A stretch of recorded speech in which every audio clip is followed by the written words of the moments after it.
Welcome to Short Story Theatre. Today's offering starts with a celebration of a holiday, Constitution Day. Although not widely celebrated around the nation, Constitution Day, September 17th, is a major holiday in the village of Pleasant Lake on Cape Cod. It was signed into federal law in 2004 and public schools are required to teach the history of the U.S. Constitution, which was signed in 1789. In Pleasant Lake, it's not only a day off for school children and workers, it's also a time for a parade, seafood festivals, concerts, dances, and various other events.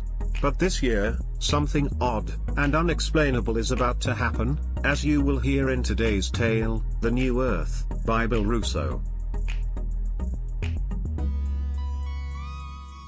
The festivities of the Constitution Day holiday on Cape Cod kick off promptly at 1 p.m. with the annual Constitution 2-mile road race. The top two runners get to spend a day in Boston at the State House as honorary state senators. The entire race course is lined with 13 flags, each with 13 stars, representing the original 13 colonies. Beginning at the nearly 200-year-old Pleasant Lake General Store, the first part of the race follows the path of the Cape Cod Rail Trail, a bike path built upon the abandoned tracks of the Cape Cod Central Railroad. At Tree Stump Pond off Bell's Neck Road, the course veers off into the woods as it circles around the village back towards the bike path. When the runners emerge from the woods, they get back on the bike trail for the last half-mile of the race, where it finishes back at the starting point. As usual, it was expected that this year, the winner of the race would be either Jimmy Crosby or Bobby Hatch. Now in their senior year of high school, between them, the boys won every race they were in. Not only was one or the other victorious in all the cross-country meets in the fall, but also they were winners of each distance event during the indoor track season. They were even unbeaten in state meets. Town manager Marty Hammer fired his starter's gun, and the runners were off. Taking the early lead as usual were Jimmy and Bobby, running together stride for stride. At the half-mile mark, the fleet pair was still running neck and neck, and had a lead of well over 100 yards over the third-place competitor. At Bell's Neck Road, they left the smooth pavement of the bike path, and began the 1-mile stretch of thick woodland that would lead them back to the rail trail again, for the last half-mile. The crowd waiting at the finish line eagerly listened as Marty Hammer checked his stopwatch and called off the passing minutes.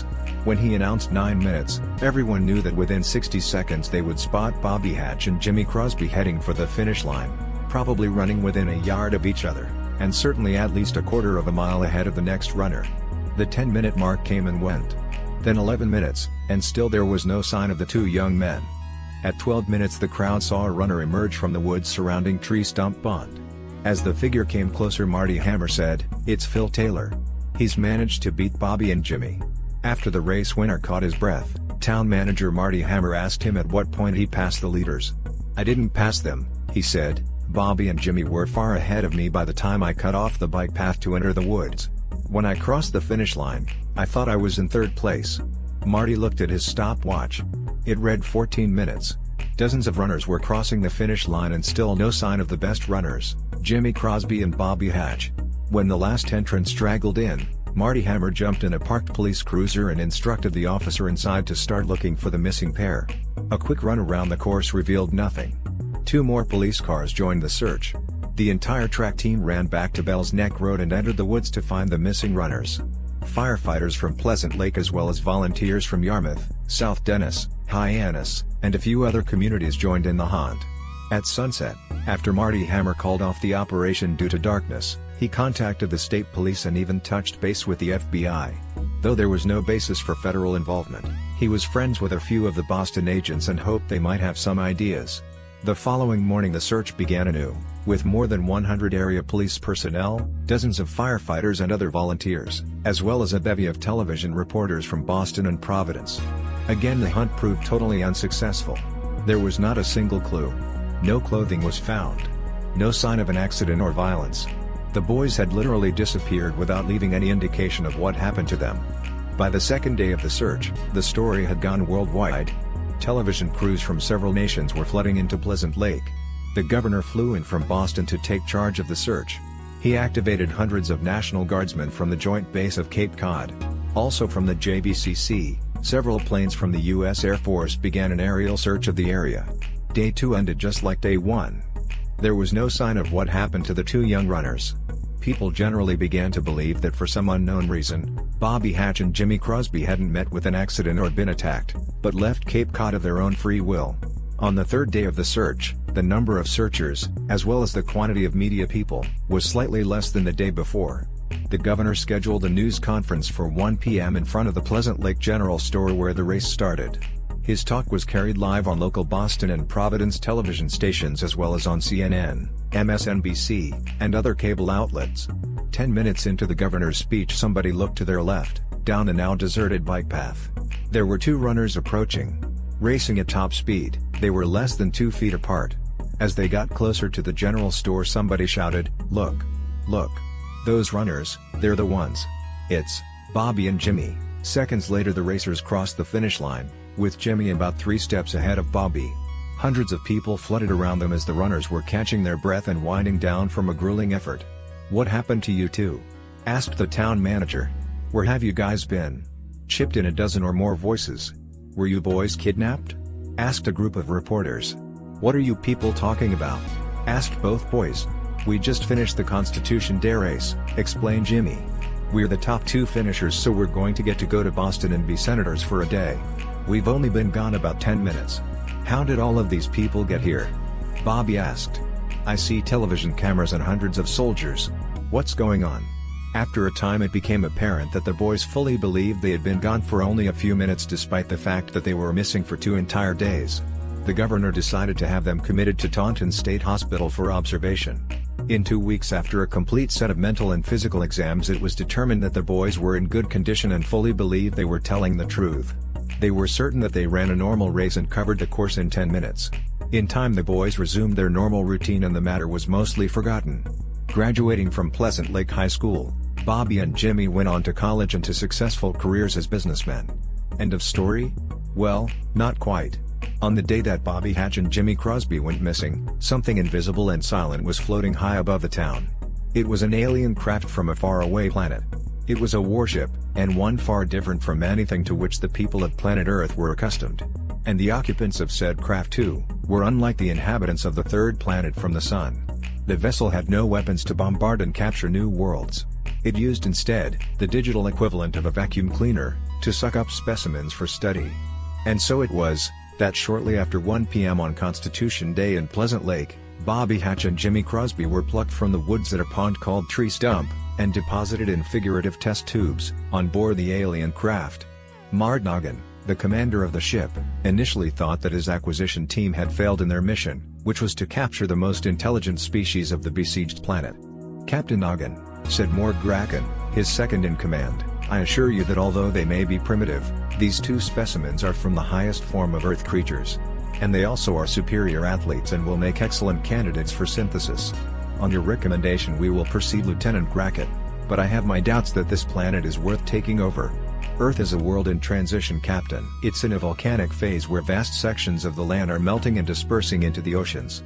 This means that fusion energy is abundant, and we can use the planet for its resources, if not its population. On that basis, Lieutenant, I'll give my complete support to you.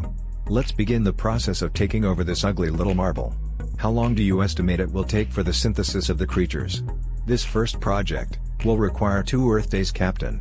I need to study these specimens before I can grow the duplicate bodies. Once I've mapped out the synth process, I can manufacture dozens of Earth bodies in a single day.